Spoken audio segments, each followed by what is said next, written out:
उज्जैनी के सम्राट विक्रमादित्य अपने राजमहल में चिंतित बैठे थे।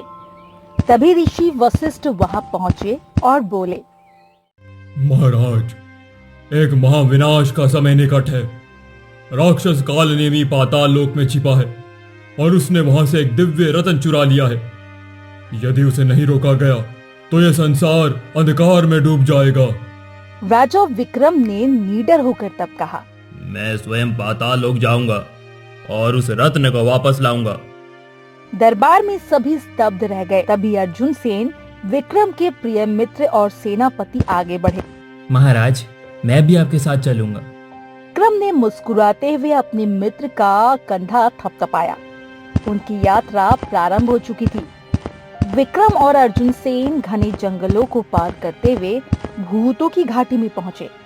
अचानक चारों ओर भयंकर भूतों ने उन्हें घेर लिया। मनुष्य, ये स्थान तुम्हारे लिए नहीं है। लौट जाओ, वरना तुम्हारी आत्मा भी हमारे साथ भटकती रहेगी। विक्रम ने तलवार खींच ली और गरजते हुए बोले, मैं अपने लक्ष्य से पीछे नहीं हटूंगा। हट जाओ मेरे मार्ग से। भूतों ने हमला कर दिया, लेकिन विक्रम और अर्जुन सेन ने वीरता पूर्वक उनका सामना किया। सूरज की पहली किरण के साथ ही भूतों की शक्ति समाप्त हो गई और वे धुएं में बदलकर अदृश्य हो गए। आगे बढ़ने पर वे एक जलते हुए जंगल में पहुंचे। वहां अग्निदेव के सेवक खड़े थे, जिन्होंने विक्रम को रोका। जो इस अग्नि से गुजरना चाहता है, उसे आत्मा की शुद्धता सिद्ध करनी होगी। विक्रम ने ध्यान किया और उनकी आत्मा की पवित्रता ने अग्नि को शांत कर दिया। अग्निदेव ने प्रसन्न होकर उन्हें आशीर्वाद दिया और आगे बढ़ने का संकेत दिया। अग्नि द्वार पार करने के बाद वे एक महासागर के पास पहुंचे। वहां नागराज वासुकी प्रकट हुए और बोले, मनुष्य, तुम पाताल लोक में प्रवेश नहीं कर सकते। पहले तुम्हें मेरी एक परीक्षा पास करनी होगी। नागराज ने विक्रम को 3 प्रश्न दिए। विक्रम ने अपनी बुद्धि और ज्ञान से सभी उत्तर सही दिए, जिससे नागराज प्रसन्न हुए और उन्होंने विक्रम को पाताल लोक में प्रवेश करने की अनुमति दे दी। जैसे ही विक्रम पाताल लोक में पहुंचे, उन्हें एक सुंदर सी स्त्री दिखी। ये राक्षसी माया थी, जो कालनेमी की बहन थी। वीर राजा, मैं तुम्हारी मित्र हूँ, आओ मेरे साथ विश्राम करो। लेकिन विक्रम समझ गए ये एक माया जाल है। उन्होंने अपनी तलवार उठाई और माया पर वार किया। माया एक भयंकर राक्षसी के रूप में बदल गई, लेकिन विक्रम ने उसे परास्त कर दिया।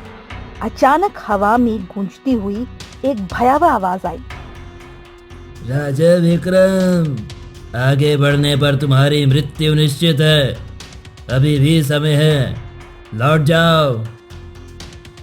लेकिन विक्रम ने उत्तर दिया, मृत्यु से डर कर मैं अपने धर्म से पीछे नहीं हटूंगा।